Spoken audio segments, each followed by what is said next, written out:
સુભાનપુરા વિસ્તારના ઝાંસી કી રાણી સર્કલ ખાતે આવેલ વિરાંગના ઝાંસી કી રાણી લક્ષ્મીબાઈની પ્રતિમાને આજે તેમના જન્મજયંતિના અવસરે વડોદરા શહેર કોંગ્રેસ દ્વારા પુષ્પાંજલિ અર્પણ કરવામાં આવી હતી।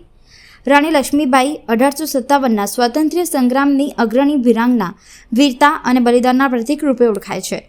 દેશની આઝાદી માટે તેમણે આપેલા બલિદાન અને શૌર્ય આજે પણ કરોડો ભારતીયોમાં દેશભક્તિનો જ્યોત પ્રગટ કરે છે।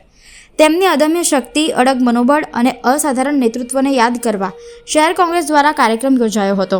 આ પુષ્પાંજલિ કાર્યક્રમમાં વડોદરા શહેર કોંગ્રેસ પ્રમુખ ઋત્વિજ જોશી, ચંદ્રકાંત શ્રીવાસ્તવ, કાઉન્સિલર પુષ્પાબેન વાઘેલા સહિત મોટા પ્રમાણમાં કોંગ્રેસના આગેવાનો તથા કાર્યકર્તાઓ ઉપસ્થિત રહ્યા હતા।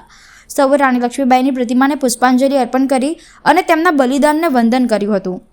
કાર્યક્રમ દરમિયાન ઉપસ્થિત આગેવાનો દ્વારા રાણી લક્ષ્મીબાઈના જીવનલક્ષી સંદેશો, દેશપ્રેમ અને સંઘર્ષના માર્ગને અનુસરવાની અપીલ પણ કરવામાં આવી હતી। ભારત દેશના ઇતિહાસમાં આઝાદીની લડાઈની શરૂઆત તો 1857ના વિપ્લવથી થઈ ગઈ હતી અને ભારતીય સ્વતંત્રતાનો પ્રથમ વિપ્લવ એટલે કે 1857નો વિપ્લવ અને 1857ના વિપ્લવમાં એક મહિલા જે યુદ્ધના મેદાનમાં તલવાર લઈને નીકળી અને એ ઝાંસીની રાણી ખૂબ લડી મર્દાની હતો, ઝાંસી વાલી રાની થી।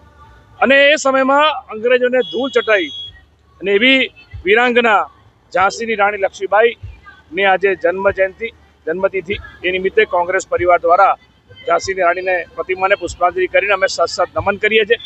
આ દેશના ઇતિહાસમાં મહિલાઓની જે ભાગીદારી આઝાદી પહેલાં હોય કે આઝાદી પછી, અને ખરેખર એક ઉત્તમ ઉદાહરણ જો કહેવાય તો એ ઝાંસીની રાણી છે।